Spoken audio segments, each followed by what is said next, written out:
ada UD Sayang Kamu. Ini adalah periode Juli 2022. Ada pembelian, penjualan, retur pembelian, dan retur penjualan. Nah, diminta hitunglah nilai persediaan akhir sistem perpetual dengan metode FIFO. Dan hitunglah harga pokok penjualan serta laba kotor UD Sayang Kamu. Nah, mari kita lihat cek. Oke geng. Nah, seperti yang kalian lihat, ini adalah tabel untuk metode perpetual ya. Jadi kalau dia pakai sistem perpetual, beginilah bentuk tabelnya.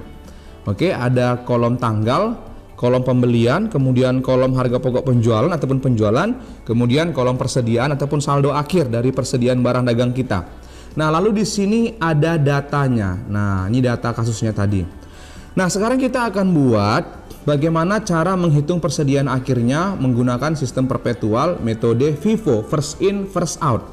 Nah, tanggal 1 Juli persediaan awal 500 unit dengan harga 9.000, maka dia akan masuk kolom persediaan 500 unit dengan harga 9.000, maka total harganya menjadi Rp4.500.000.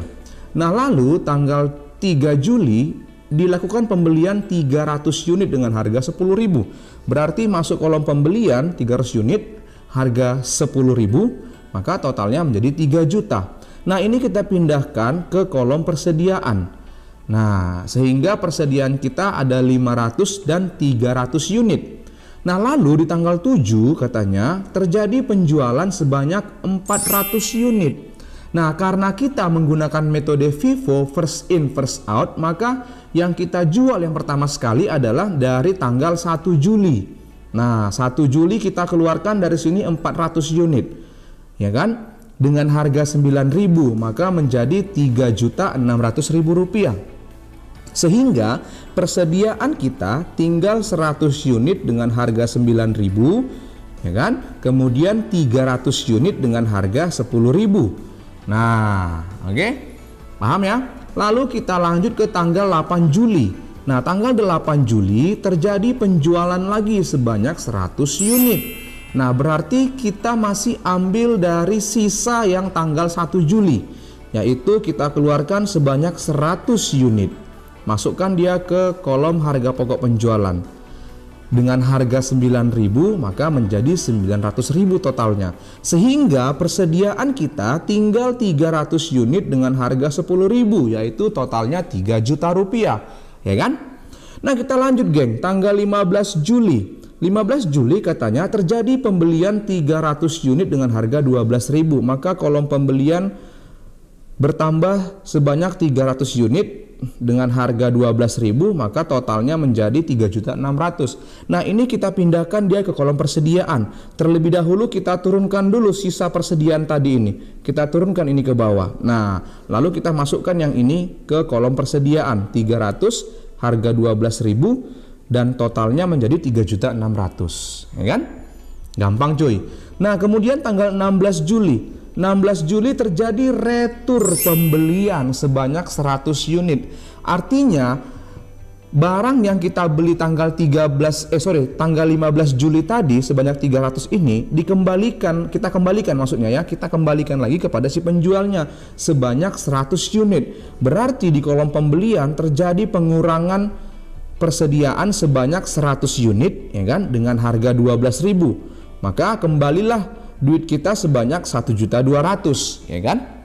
Nah, lalu kita pindahkan lagi ke kolom persediaan. Berarti kita turunkan dulu yang ini, yang 300 yang paling atas tadi kita turunkan dulu. Nah, persediaan kita yang kita beli tanggal 15 tadi, itu kan 300 unit, dikembalikan sebanyak 100. Berarti dari sini tinggallah dari sini 200 unit lagi dengan harga 12.000. Maka totalnya Rp2.400.000. Ya kan?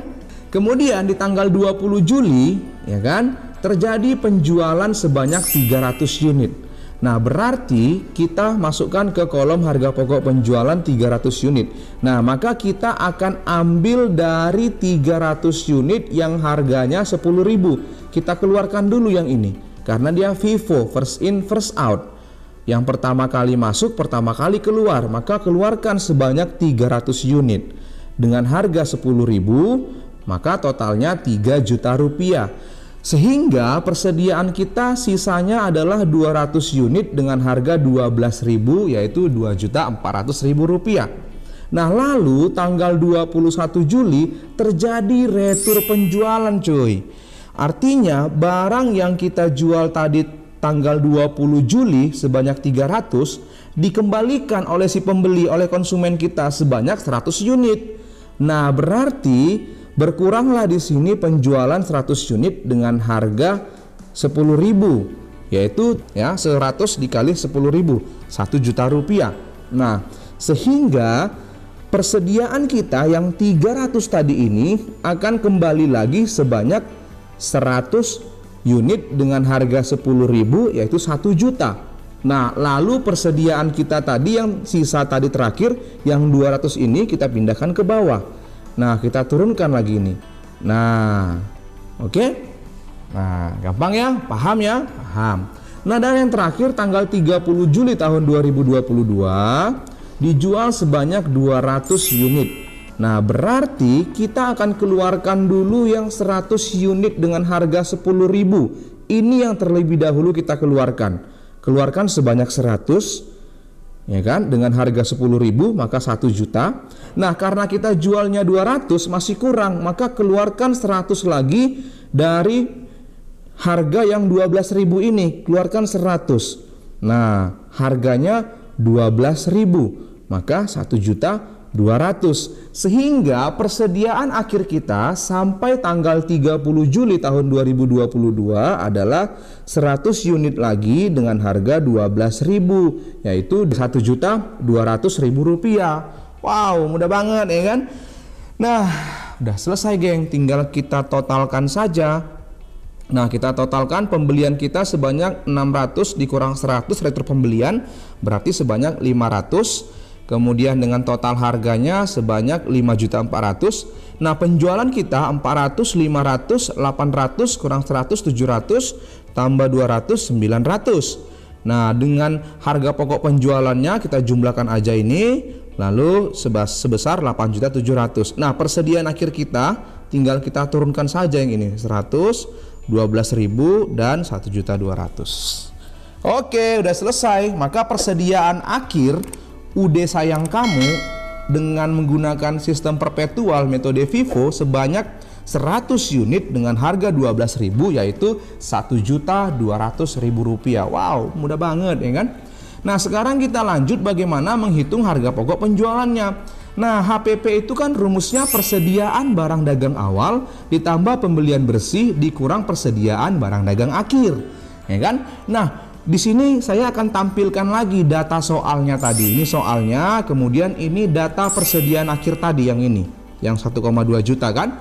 Nah, berarti persediaan awal itu adalah 500 unit dengan harga 9.000, berarti 500 kali 9.000 adalah 4.500.000, atau yang ini dia. Sama itu. Maka persediaan barang dagang awal 4.500.000. Pembelian bersih adalah pembelian tanggal 3 Juli 300 dikali 10.000, yaitu 3 juta, ditambah dengan pembelian tanggal 15 Juli 300 kali 12.000, yaitu 3.600.000, lalu dikurang dengan retur pembelian tanggal 16 sebanyak 1,2 juta. Sehingga pembelian bersih kita itu adalah 5.400.000 atau yang ini. Nah, yang ini. Oke? Nah, ya sudah, persediaan awal ditambah pembelian bersih itu disebut dengan barang yang siap atau yang tersedia untuk dijual, yaitu 9.900.000. Lalu kurangkan dengan persediaan barang dagang akhir, PBD, persediaan barang dagang akhir, yaitu 1.200.000. Nah, ya sudah, kurangkan saja. Sehingga persediaan akhir kita, sehingga harga pokok penjualannya adalah 8.700.000 rupiah. Nah, itu dia. Selesai harga pokok penjualan, cuy. Sekarang kita lanjut bagaimana menghitung laba kotor perusahaannya, ya kan? Kita lanjut. Nah, laba kotornya, laba kotor itu adalah penjualan bersih dikurang HPP. Nah, ini kita tampilkan lagi data soalnya. Nah, penjualan bersih itu adalah penjualan dikurangi dengan retur penjualan. Nah, penjualan bersih adalah tanggal 7 Juli sebanyak 400 dikali 15.000, 6 juta rupiah. Kemudian tanggal 8 Juli 100 dikali 15.000 yaitu 1,5 juta.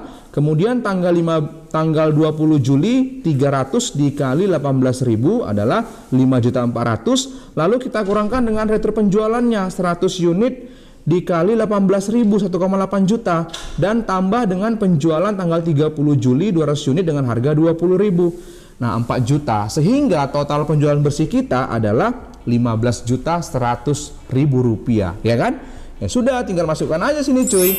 Nah, dikurangi dengan HPP. HPP tadi udah dapat cuy, yaitu 8.700.000. Nah, ya sudah, tinggal kita kurangkan saja penjualan bersih kurang HPP, sehingga laba kotornya adalah 6.400.000 rupiah. Wow, mudah banget. Oke, nah kita lanjut ke part 2. Thank you.